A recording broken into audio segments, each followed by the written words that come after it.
अपनी आंखें बंद करो और अपनी पहली बचपन की याद के बारे में सोचो। क्या तुम इसे देख सकते हो?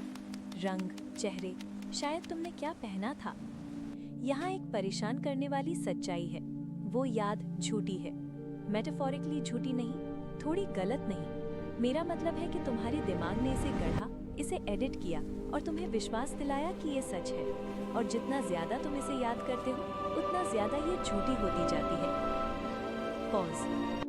इस वीडियो के अंत तक तुम अपनी हर याद पर सवाल उठाओगे, क्योंकि तुम्हारा दिमाग कोई कैमरा नहीं है, ये एक झूठा है। एक्ट 1, वो कहानी जो सब कुछ बदल देती है। मैं तुम्हें जेनिफर टॉम्पसन के बारे में बताता हूँ। 1984, बर्लिंगटन, नॉर्थ कैरोलिना। एक आदमी जेनिफर के अपार्टमेंट में घुस गया और चाकू की नोक पर उसके साथ बलात्कार किया। हमले के दौरान उसने कुछ असाधारण किया।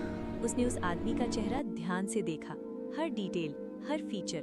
उसने खुद से कहा, मैं तुम्हें याद रखूंगी। कुछ दिन बाद उसने पुलिस लाइनअप से रोनाल्ड कॉटन को पहचाना।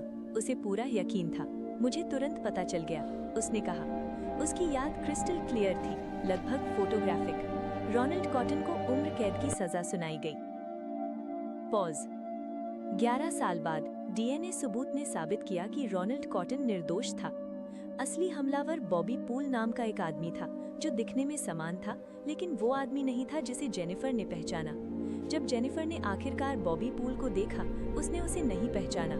उसके दिमाग ने असली हमलावर का चेहरा रोनाल्ड कॉटन के चेहरे से बदल दिया था। आवाज गंभीर होती है। जेनिफर टॉम्पसन की याददाश्त कमजोर नहीं थी, ये ट्रॉमेटाइज्ड नहीं थी, ये नॉर्मल थी, और यही बात डरावनी है। एक्ट 2, झूठी यादों का विज्ञान। तो जेनिफर के साथ क्या हुआ, समझने के लिए हमें डॉक्टर एलिजाबेथ लॉफ्टस के बारे में बात करनी होगी। वो महिला जिसने खोजा कि तुम्हारी याददाश्त एक क्राइम सीन है। 1970s में लॉफ्टस ने एक एक्सपेरिमेंट किया। उसने लोगों को एक कार एक्सीडेंट की फुटेज दिखाई, फिर पूछा कारें कितनी तेज चल रही थी जब वो एक दूसरे से टकरा गई। दूसरे ग्रुप ने वही फुटेज देखी, लेकिन पूछा गया कि कारें कितनी तेज चल रही थी जब वो एक दूसरे से लगी। एक शब्द, बस इतना ही, उसने बदला। पॉज। स्मैश्ड वाले ग्रुप ने बहुत ज्यादा स्पीड एस्टिमेट की, लेकिन यहाँ असली ट्विस्ट है। एक हफ्ते बाद उसने पूछा कि क्या उन्होंने फुटेज में टूटा हुआ शीशा देखा। कोई टूटा हुआ शीशा नहीं था, लेकिन स्मैश्ड वाले ग्रुप ने इसे देखना याद किया। उनके दिमाग ने टूटा हुआ शीशा बना दिया, जो कभी था ही नहीं, क्योंकि स्मैश्ड शब्द ने सजेस्ट किया कि ये होना चाहिए। बीट।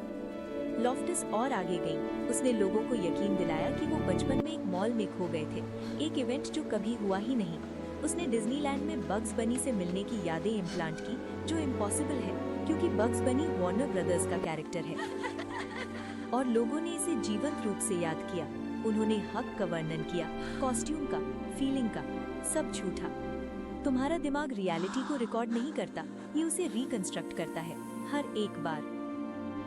एक्ट 3, तुम्हारा दिमाग ऐसा क्यों करता है?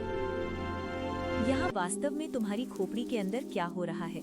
जब तुम कुछ अनुभव करते हो, तुम्हारा दिमाग इसे वीडियो फाइल की तरह सेव नहीं करता, ये टुकड़ों को अलग अलग रीजन्स में बिखेर देता है। दृष्टि विजुअल कॉर्टेक्स में, भावना एमिगडाला में, कॉन्टेक्स्ट हिप्पोकैम्पस में। जब तुम याद करते हो, तुम्हारा दिमाग उन टुकड़ों को फिर से जोड़ता है, लेकिन यहाँ समस्या है। हर बार जब तुम कुछ याद करते हो, तुम ओरिजिनल मेमोरी को एक्सेस नहीं कर रहे, तुम आखिरी बार एक्सेस कर रहे हो जब तुमने इसे याद किया था। ये ओरिजिनल कॉपी की कॉपी बनाने जैसा है। हर बार डिटेल्स खराब होती हैं, नई इन्फॉर्मेशन आ जाती है, और तुम्हारी वर्तमान भावनाएं अतीत को रीराइट करती हैं। पॉज। 9/11 याद है? बहुत से लोगों को एक स्पष्ट याद है कि वो कहाँ थे, क्या कर रहे थे। मनोवैज्ञानिक इन्हें फ्लैशबल्ब मेमोरीज कहते हैं। ये फोटोग्राफिक लगती हैं। शोधकर्ताओं ने 9/11 के तुरंत बाद लोगों की यादों का अध्ययन किया, फिर साल बाद दोबारा। यादें नाटकीय रूप से बदल गई थी, लेकिन लोगों का कॉन्फिडेंस नहीं बदला था।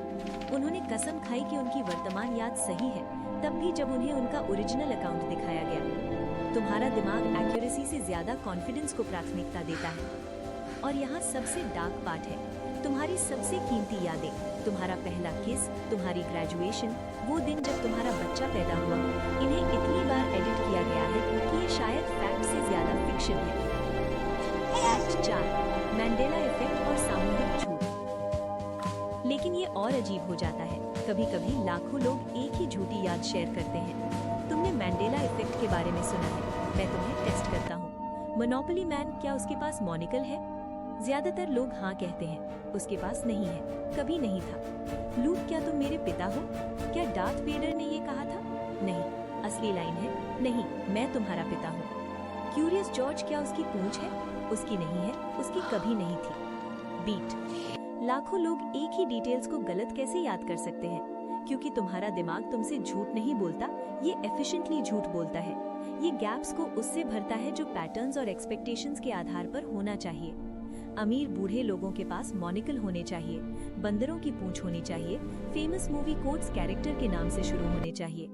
तुम्हारा दिमाग एक ऑटो करेक्ट फंक्शन है जो कभी परमिशन नहीं मांगता। एक्ट 5, कन्फैब्युलेशन और दिमाग का कहानीकार। अब मैं तुम्हें इसके सबसे एक्सट्रीम वर्जन के बारे में बताता हूँ। कन्फैब्युलेशन ये तब होता है जब ब्रेन डैमेज मामूली तौर पर फ्रंटल लोब से तुम्हारे दिमाग के फैक्ट चेकिंग सिस्टम को हटा देता है। मरीज विस्तृत इवेंट्स को कॉन्फिडेंस से याद करते हैं, बिना किसी डाउट के। एक मरीज से जब पूछा गया कि उसने कल क्या किया, तो उसने एक इलैबोरेट फिशिंग ट्रिप का वर्णन किया। मौसम, जो मछली उसने पकड़ी, उसके दोस्त के जोक्स। वो 3 महीने से हॉस्पिटल में था। वो झूठ नहीं बोल रहा था, वो पागल नहीं था। उसका दिमाग वही कर रहा था जो हमारे सभी दिमाग करते हैं, फ्रैगमेंट से एक कोहेरेंट स्टोरी बनाना, लेकिन नॉनसेंस को फिल्टर करने की क्षमता के बिना। पॉज। हम सब कन्फैब्युलेट कर रहे हैं, बस कम डिग्री में। हर दिन तुम्हारा दिमाग गैप्स को स्मूथ करता है, डिटेल्स इन्वेंट करता है और तुम्हें कन्विंस करता है कि स्टोरी मेक सेंस करती है। तुम अपनी जिंदगी का एक वर्जन याद करते हो, वो वर्जन नहीं। एक्ट 6, झूठ के साथ जीना। तो हम इसके साथ क्या करें? जेनिफर टॉम्सन और रोनाल्ड कॉटन उसकी रिहाई के बाद इवेंचुअली मिले।